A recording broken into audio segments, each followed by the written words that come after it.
நான் ஆல்ரெடி போன வீடியோவில் சொன்ன மாதிரி இன்றைக்கி என்ன பார்க்க போகிறோன்னா இட்ஸ் ஸ்பெஷல் சட்னி. எல்லோரும் வந்து சவுச்சவில் கூட்டு சாம்பார் எல்லாம் பார்த்துருப்போம், ஆனால் வந்து சாப்பிட்ருவோம். இன்றைக்கி நம்ம என்ன பார்க்க போகிறோம் அப்படின்னா சவுச்சவ் சட்னி தான். அதுக்கு ஃபஸ்ட்டு ஒரு கடாயில் லைட்டாக கொஞ்சமாக எண்ணெய் விட்டு எண்ணெய் காஞ்சதும் நான் வந்து இன்றைக்கி ஒரு சவுச்சவ் எடுத்திருக்கேன். சவுச்சவ் எண்ணெயில் போட்டு கொஞ்சம் நல்லா வதக்கி எடுத்துக்கலாம். அந்த எண்ணெயிலே அது கொஞ்சம் லைட்டாக வெந்துடணும், அந்த அளவுக்கு நம்ம கொஞ்சம் வதக்கிக்கலாம். இந்த மாதிரி நல்லா வதக்குங்க. ஆக்சுவலாக இந்த ரெசிபி வந்து எனக்கு இன்ட்ரடியூஸ் பண்ணதே வந்து என் அம்மா தான். Somehow she will make everything into சவ் சுரக்கால கூட சட்னி பண்ணுவாங்க. அண்ட் இது வந்து ஒரு நல்ல ரெசிபி என்னை பொறுத்த வரைக்கும். ஏன் அப்படின்னா இந்த காய்கறியே சாப்பிடாத பசங்க, இந்த பேரண்ட்ஸ் கீப் ஆன் கம்ப்ளைண்ட் என் பசங்க காய்கறியே சாப்பிட மாட்டேங்காங்கன்னு, அவங்களுக்குலாம் வந்து இது ஒரு நல்ல ரெசிபி. எப்படியாவது எதையாவது ஒன்று அரைச்சி நம்ம சட்னி வச்சுட்டோம்னா கண்டிப்பாக அதை ஈட். நீங்களாக சொல்கிற வரைக்கும் இது வந்து சவ் சட்னி அப்படின்னு உங்களுக்கு தெரியவே தெரியாது. இப்போது கொஞ்சம் நல்லா எண்ணெயிலே அது வதங்கிடுச்சு. நான் தனியாக ஒரு பவுலில் மாற்றி வச்சுக்கிறேன். இப்போ அந்த சேம் பேன் நான் என்ன பண்ணுறேன், கொஞ்சமாக எண்ணெய் விட்டு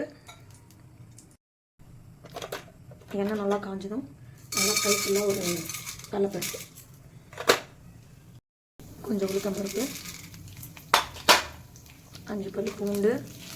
நாங்கள் வந்து கொஞ்சம் காரம் கம்மியாக சாப்பிட்ற ஃபேமிலி தான், அதனால் நான் 2 காஞ்ச மிளகா சேர்ந்துருக்கேன். நீங்கள் வந்து ஒரு 3-4 பேர் சேர்த்துக்கலாம் அக்கார்டிங் டு ஸ்பைசஸ்.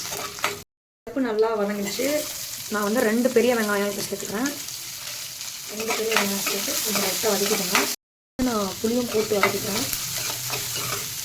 நல்லா வதங்கட்டும். வெங்காயம் நல்லா வதங்கிடுச்சு. ஒரே ஒரு தக்காளி நான் சேர்க்குறேன். கொஞ்சமாக தேவையான அளவு கல்லுப்பு. இந்த ஸ்டேஜில் நம்ம ஆல்ரெடி வதக்கி வச்ச சவுச்சவ்னு சேர்த்துட்டு நல்லா கலரி விட்டுக்கலாம்.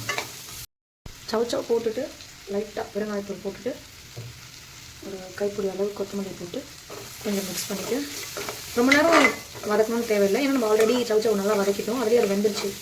ஸோ ஒரு 1 மினிட் நல்லா வதக்கிட்டு ஸ்டவ் ஆஃப் பண்ணிடலாம். ரொம்ப நைஸாக அரைக்க வேணாம், இந்த மாதிரி கொஞ்சம் குறைன்னு அரைச்சி எடுத்தாலே போதும். இது ஆக்சுவலாக வந்து ஒரு தேங்காய் பத்து ஆட் பண்ணலாம், ஆனால் நான் இன்றைக்கி ஆட் பண்ணல. உங்களுக்கு வேணும்னா ஆட் பண்ணிக்கலாம். ஒரு தாளிப்பு பாத்திரம் வச்சுக்கலாம்.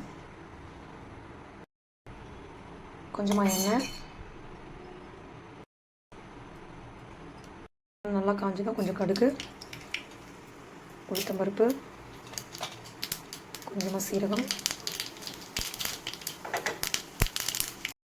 அப்படியே நம்ம சட்னி மேலே போட்டோம்னா நம்ம ஈஸியான ஹெல்த்தியான குயிக் ஆஸ் வெல் சவ் சட்னி ரெடி.